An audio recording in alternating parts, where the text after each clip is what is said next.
Collaboration between academic and the policymaker will be crucial to exploring these areas, ensuring that research translates into actionable policies that drive sustainable and inclusive growth at both local and global levels. Just as my fellow is talking about the sustainability and the role of the capital market on mobilizing resources for sustainable development, I'm talking about the same issue actually. I'm talking about toward a shared future, the role of sustainability disclosure in advancing global sustainable development and the role of international sustainability standard board.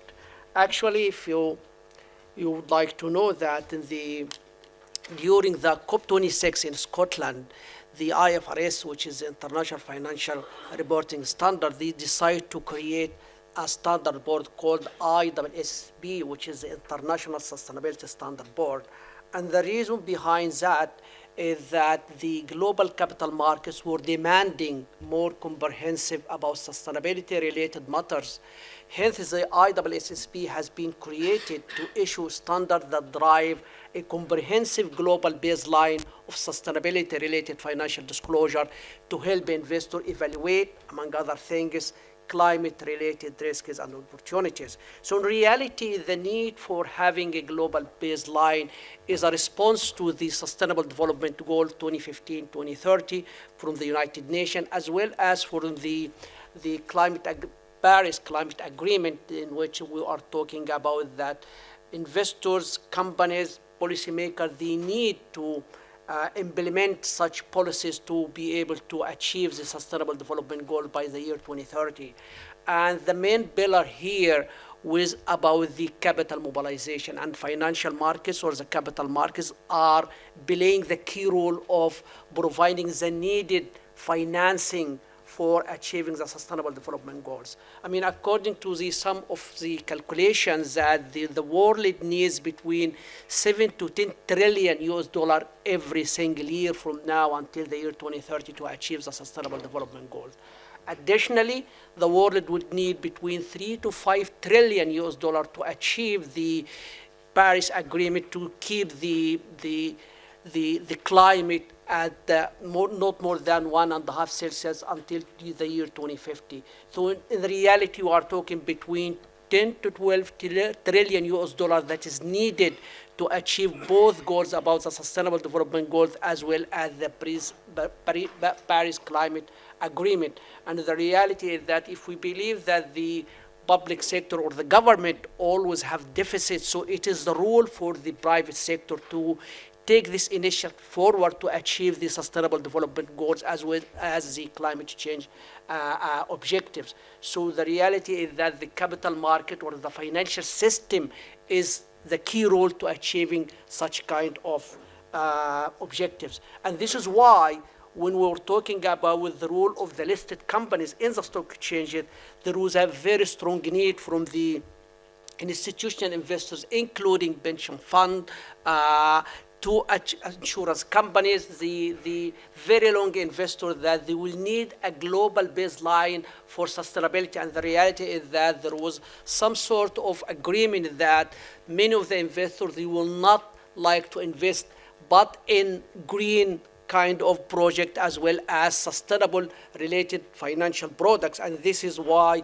they need to have a comprehensive disclosure about the sustainability related risks and opportunities. So this is what the main role of creating the International Sustainability Standard Board. So the reality is that the ISSB was focusing on meeting information needs for investors, establish a comprehensive baseline for sustainability-related financial information, and to develop digital taxonomy to enable electronic tagging of disclosure, enable firms to provide comprehensive sustainability information for the global capital markets. By doing so, the ISSB's standards not only facilitating sustainability, but also serve as a unifying framework for nations to align their economic and environmental goals, fostering trusts and collaboration across borders.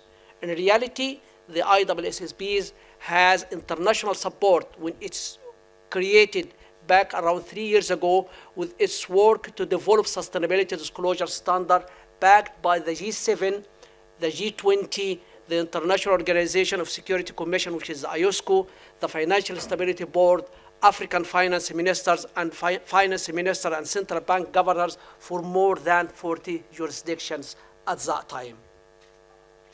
The stakeholders of the ISSB have some aims in achieving this, to developing, as I was mentioning before, to developing standards for global baseline for sustainability disclosure, meeting information needs for investors, enabling companies to provide comprehensive sustainability information to global capital markets, developing a standard with efficiency in mind to help companies to report what is needed globally to investors across markets globally, and designing a standard to provide the right information in the right way to support investor decision-making to facilitate international comparability to attract capitals.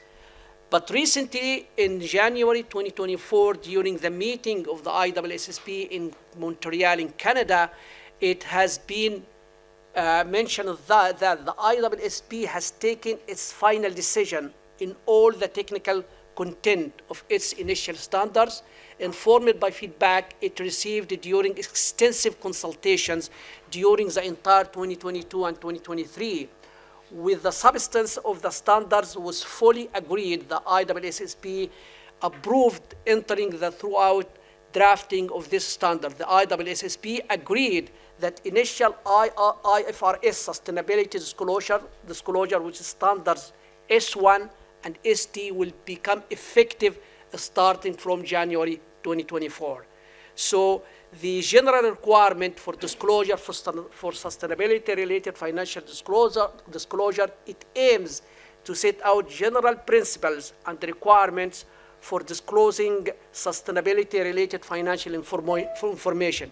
This standard would provide a framework for firms to report in environmental, social, and governance, which is called ESG factors, in a comprehensive and transparent manner. The IFRS, which is S2, is related to the climate-related disclosure. The main aim would be to address climate-related risks and opportunities by providing specific guidelines for disclosing climate-related information. This standard would help companies assess and disclose their exposure to climate risks, their strategies for managing these risks, and their effort to transition to allow low carbon economy.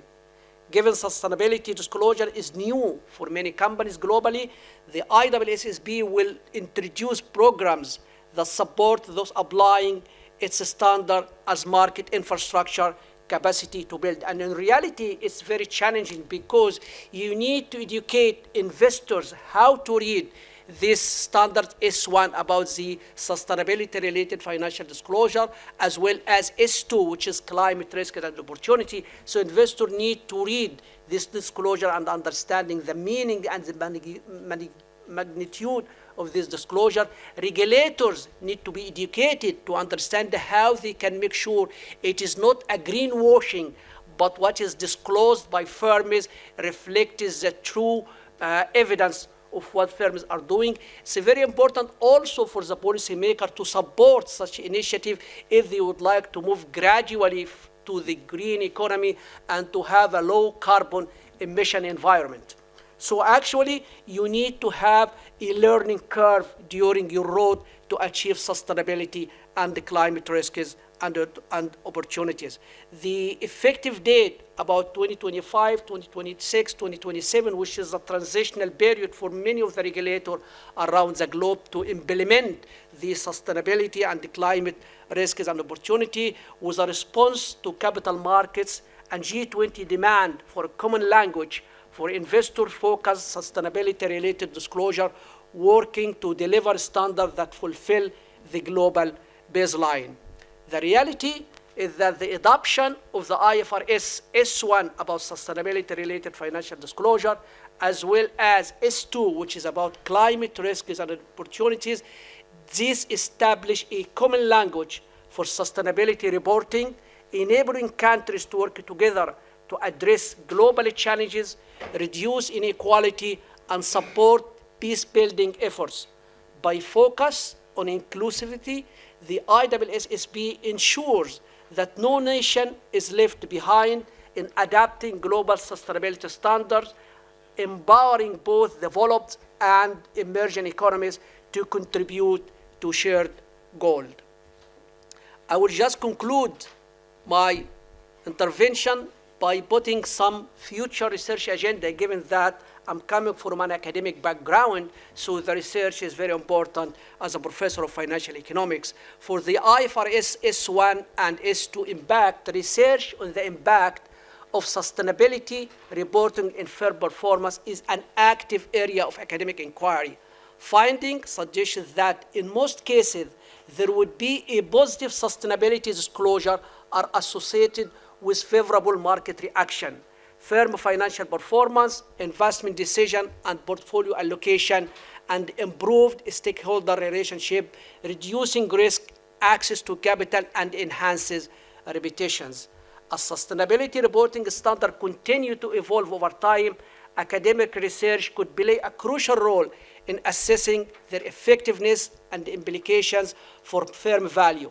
Research on the impact of sustainability reporting standards, such as hypothetical IFRS S1 and IFRS S2 on firm value, is expected to be an active area of academic research agenda. I will conclude by saying that future research should also explore the social impacts of sustainability disclosure, such as the role in fostering inclusion, reducing environmental conflicts, and promoting equitable development.